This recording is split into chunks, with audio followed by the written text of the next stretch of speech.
All of you, Ram Ram. Last topic I have taught you comparative profit and loss income statement. Today I will teach you common size statement. There are two types. We see common size balance sheet and common size profit and loss income statement. Here I will teach you common size balance sheet. Students, come to the point. Let's see the format of common size balance sheet. देखिए, इसमें आपके सबसे पहले जो common size balance sheet है, इसमें दो years दिए हुए हैं.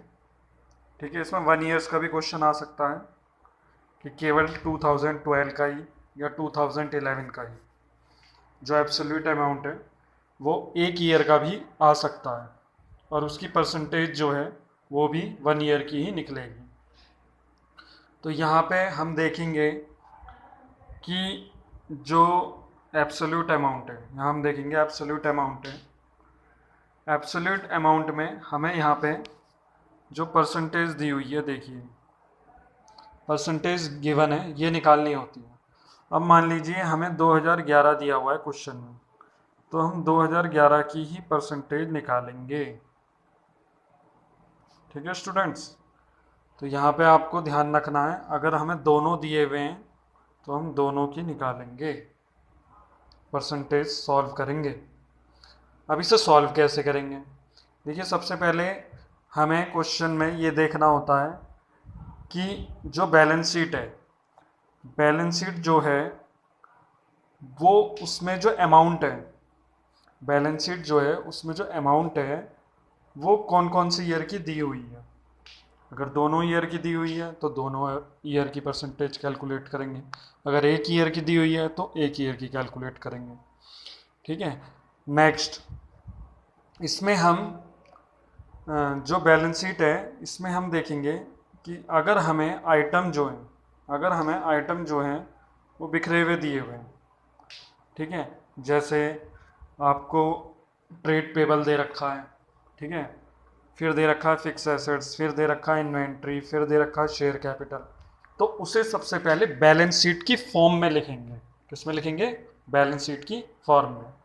तो बैलेंस शीट की फॉर्म जो है वो इस तरीके से बनती है. सबसे पहले इक्विटी एंड लायबिलिटी लिखते हैं.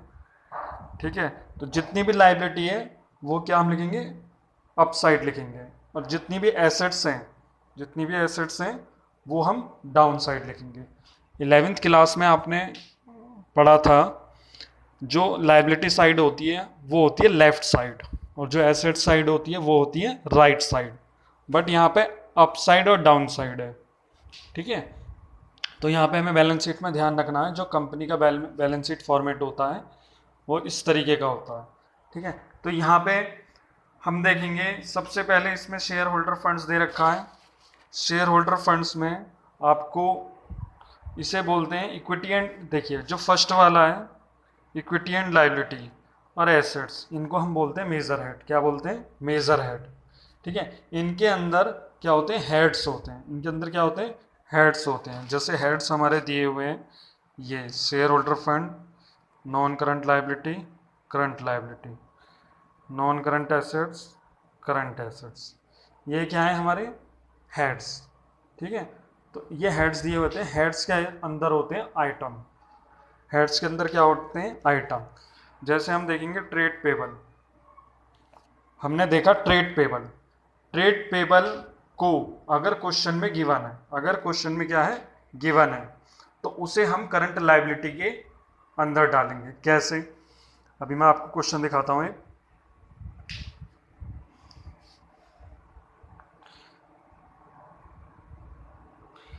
देखिए, इसमें हम देखेंगे जो रिजर्व एंड सरप्लस है,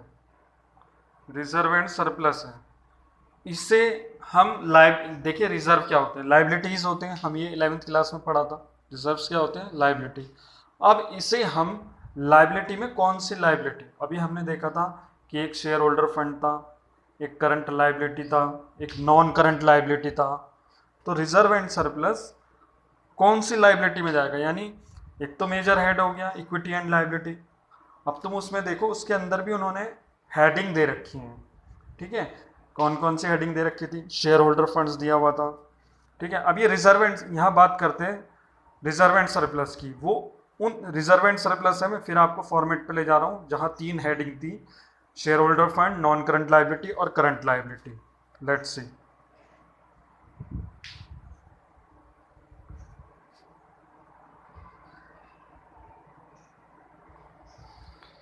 यहाँ हम देखेंगे ये रही 3 heading, share holder funds, non current liability, current liability. अब इनके अंदर मैं अगर आपसे कहूँ रिजर्व एंड सरप्लस कहाँ है, तो देखिए रिजर्व एंड सरप्लस ये रहा। रिजर्व एंड सरप्लस कहाँ पे है, शेयर होल्डर फंड्स के अंदर आएगा ये। इसी तरीके से हमें बैलेंस शीट को प्रॉपर फॉर्म में लगाना है। पहले हम क्या करते थे, कैपिटल कहीं भी लिख दी, ट्रेड पेबल कहीं भी लिख दिया, ठीक है। बट अब हमें प्रॉपर फॉर्मेट में बैलेंस शीट को लगाना है, और वो फॉर्मेट के थ्रू आप कर सकते हैं, ठीक है। तो यहाँ पे हमने ये पढ़ा इन्हें प्रॉपर फॉर्मेट में लगाना, क्योंकि क्वेश्चंस की फॉर्म जो है वो चेंज होके आ सकती है। अब नेक्स्ट चलते हैं एसेट्स में। इसी तरीके से जो एसेट्स है हमारा, एसेट्स पे अगर हम चलें तो यहाँ पे हमारे जैसे मान लीजिए इन्वेंट्री दे रखी है। अब इन्वेंट्री जो है, इन्वेंट्री हमारा गिवन है। अब इन्वेंट्री को आप कहाँ डालोगे, अगर आपने नॉन करंट एसेट्स में डाल दिया, अगर आपने नॉन करंट एसेट्स में इन्वेंट्री को डाल दिया तो आपका क्वेश्चन हो जाएगा गलत। क्या हो गया क्वेश्चन, गलत, ठीक है। हमें करना क्या है, हमें इन्वेंट्री को डालना है करंट एसेट्स में। इन्वेंट्री को कहाँ डालना है, करंट एसेट्स में, करंट एसेट्स के अंदर, ठीक है। तो यहाँ हम देखेंगे कि हमारे दो हेड हैं, एक तो नॉन करंट एसेट्स और एक करंट एसेट्स, ठीक है। तो नॉन करंट एसेट्स में जो मोर देन 1 ईयर एसेट्स होती हैं वो नॉन करंट एसेट्स में डालते हैं, और जो लेस देन 1 ईयर होती है वो करंट एसेट्स में डालते हैं। तो यहाँ पे हमें थोड़ा सा 11th क्लास से हाई लेवल का पढ़ना होता है। मैं आपसे कहता था ना कि 11th class is the base of 12th class, ठीक है। अब देखिए मैं आपको बैलेंस शीट में एसेट्स लायबिलिटी नहीं समझा रहा, अब मैं आपको प्रॉपर फॉर्म में उन्हें लिखना सिखा रहा हूँ। तो जिन्हें बैलेंस शीट बनानी आती होगी वो तुरंत इस चैप्टर को बहुत इजीली समझ लेंगे, और जिन्हें बैलेंस शीट बनानी नहीं आती होगी कि जी डेटर्स क्या है, हमें तो यही नहीं पता कि मशीन क्या होती है और फिक्स एसेट्स क्या होती है और हम इन स्टॉक क्या होता है, तो it is a basic point जो मैंने आपको 11th में बहुत डीपली समझाया था। चलिए कोई बात नहीं, आप उससे भी पूछते रहना, आपको उससे भी डाउट क्लियर कर दिया जाएगा, बट अभी आप इसे आगे पढ़ेंगे। तो यहाँ पे हम अभी से आगे पढ़ेंगे, तो यहाँ पे चलते हैं किस पे, कॉमन साइज स्टेटमेंट पे। तो common size balance sheet statement में हमने ये फॉर्मेट पढ़ा, ठीक है। अब यहाँ पे आती है एब्सोल्यूट अमाउंट, ठीक है। यहाँ पे क्या आती है आपकी एब्सोल्यूट अमाउंट। एब्सोल्यूट अमाउंट ये आपको दी हुई होंगी, एब्सोल्यूट अमाउंट यहाँ पे क्वेश्चन में गिवन होगा, ठीक है। तो हमें करना क्या होगा, हमें करना होगा, हमें निकालना है percentage of balance sheet total, percentage of balance sheet total. तो यहाँ पे percentage of balance sheet total को हम निकालेंगे कैसे, इसमें अभी बस आपको एक चीज़ ध्यान रखनी है। यहाँ पे फॉर्मेट में आपने एक चीज़ ध्यान रखना है कि जो बैलेंस शीट का क्या होगा, जो बैलेंस शीट का हमारा टोटल होगा, जो बैलेंस शीट का हमारा क्या होगा, टोटल होगा।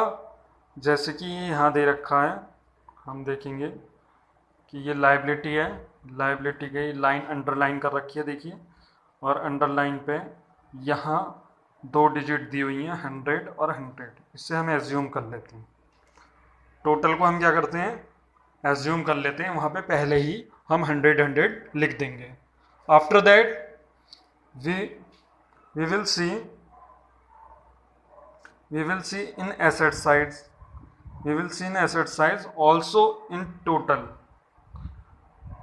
in total column percentage column, in percentage column we will write 100, we will write also 100। ठीक है, तो यहाँ आपका ये फॉर्मेट कंप्लीट हुआ। ठीक है, अब इसे सॉल्व कैसे करेंगे? सॉल्व करने के लिए मैंने आपको एक क्वेश्चन यहाँ पे नोट किया है, उसे मैं आपको समझा रहा हूँ, आप ध्यानपूर्वक देखेंगे और समझेंगे। ठीक है, तो यहाँ पे हम देखेंगे क्वेश्चन 1। ठीक है, तो यहाँ पे हम क्वेश्चन 1 देखेंगे। देखिए सबसे पहले इन्होंने क्या दिया है, सबसे पहले इन्होंने इक्विटी एंड शेयर कैपिटल दिया हुआ है। ये हमारा फर्स्ट उसमें आ जाएगा शेयर होल्डर फंड में, ये भी शेयर होल्डर फंड में आएगा, ये भी शेयर होल्डर फंड में आएगा, ये नॉन करंट लाइबिलिटी में आएगा, ये करंट लाइबिलिटी में आएगा, ये नीचे down side non current assets में, और ये डाउन साइड करंट एसेट्स में। तो इन्हें प्रॉपर फॉर्म में लिखना है। अब देखिए जो कैपिटल है हमारी दो दी हुई है, इक्विटी और प्रेफरेंस। ठीक है, अगर आपसे पूछें कि जो how many types of capital, तो आप कह सकते हैं 2 टाइप्स ऑफ कैपिटल। ठीक है, 2 types of share, 2 types of share capital, equity share capital, equity share, preference share. There are 2 types of share, equity share, preference share. तो इनको हम टोटल करके भी बैलेंस शीट में दिखा सकते हैं।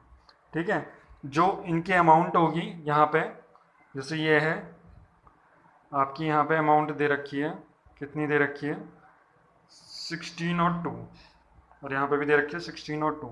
तो 18 अमाउंट हम क्या कर सकते हैं, इनमें शेयर कैपिटल में 18 अमाउंट करके टोटल करके दिखा सकते हैं शेयर कैपिटल के कॉलम में। बाकी सबकी अलग अलग अमाउंट लिखेंगे उनके सामने। ठीक है, तो यहाँ हमने क्या किया कि इसे एज ए फॉर्मेट में इस क्वेश्चन को क्या हुआ, देखिए एक बार ऐसे देख लीजिए आप, ये आपका क्वेश्चन का प्रॉपर फॉर्मेट है। और ये जैसे कि मैंने भी आपको बताया, ये हमने जोड़ दिया है, ये इक्विटी शेयर कैपिटल हेडिंग बनाने के लिए। यहाँ हम देखेंगे ये शेयर कैपिटल हेडिंग है, और शेयर कैपिटल हेडिंग बनाने के लिए इन्होंने क्या करा, इनको जोड़ दिया। ठीक है, इनको जोड़ दिया, जोड़ने पे हम देखेंगे कि ये जो अमाउंट है ये हमारी आ रही है 18। ठीक है, यहाँ हम देखेंगे कि इसकी जो अमाउंट है वो आ रही है 18, और इसको ये देखिए ये यहाँ पुट कर दिया। ठीक है, ये पुट कर रखा 18 दोनों साइड। ठीक है, तो यहाँ पे हम देखेंगे 18 पुट कर दिया वैल्यू को, जो कि शेयर कैपिटल के सामने है।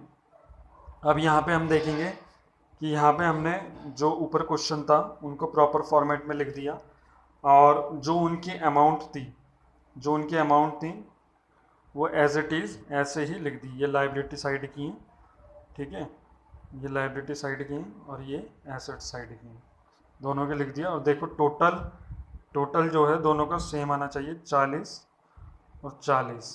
ये लाइबिलिटी है 2011 की, ठीक है, और ये 40 एसेट्स है। इसी तरीके से ये 2012 की क्या है, लाइबिलिटी का टोटल है, और ये एसेट्स का टोटल है। तो यहाँ पे हम ध्यान रखेंगे थोड़ा सा, ठीक है, बराबर है दोनों। नेक्स्ट चलते हैं आगे। यहाँ पे देखिए जैसे कि मैंने आपको बताया था, सबसे पहले हमें क्या करना है, सबसे पहले हमें 100 लिखना है। ठीक है, टोटल के आगे हमें क्या लिखना है, 100 लिखना है। ठीक है, तो सबसे पहले हमने क्या लिखा, 100 लिखा। ठीक है, 100 लिखने के बाद हम क्या करेंगे, इसे सॉल्व करेंगे। 100 लिखने के बाद क्या करेंगे, इसे सॉल्व करेंगे। अब सॉल्व कैसे करेंगे, सॉल्व करने के लिए हमें ध्यान रखना है कि जो ये 100 है, 100 को हम अपॉन में रखेंगे। क्या करेंगे, 100 को हम अपॉन में रखेंगे, और जौन सी भी फिगर आप ले रहे हो, जिस भी फिगर के सामने आप परसेंटेज लिखनी है, ठीक है, कैसे, चलो देखते हैं। जैसे ये है हमारा क्वेश्चन, ठीक है, ये है हमारा क्वेश्चन। तो यहाँ क्या लिखा है, यहाँ लिखा है आपका 18। क्या लिखा है, 18। अब यहाँ पे हम देखेंगे कि 8 अपॉन में रख देंगे इसके 100। क्या रखेंगे अपॉन में, 100। 18 के अपॉन में रख देंगे 100, और इंटू करेंगे ये 18 अपॉन 100। क्या रखा हमने, 18 अपॉन, देखिए इसमें थोड़ा सा चेंजेस होगा, एक मिनट। इसमें हम क्या करेंगे, जो ये 18 है, इसे मैं आपको वर्किंग करके दिखा देता हूँ, थोड़ा सा एक मिनट रुकिए। ये देखिए, ये, हाँ ये रहा, ये यहाँ से बैठेगा स्क्रीन, यहाँ, ये अब ठीक है स्क्रीन।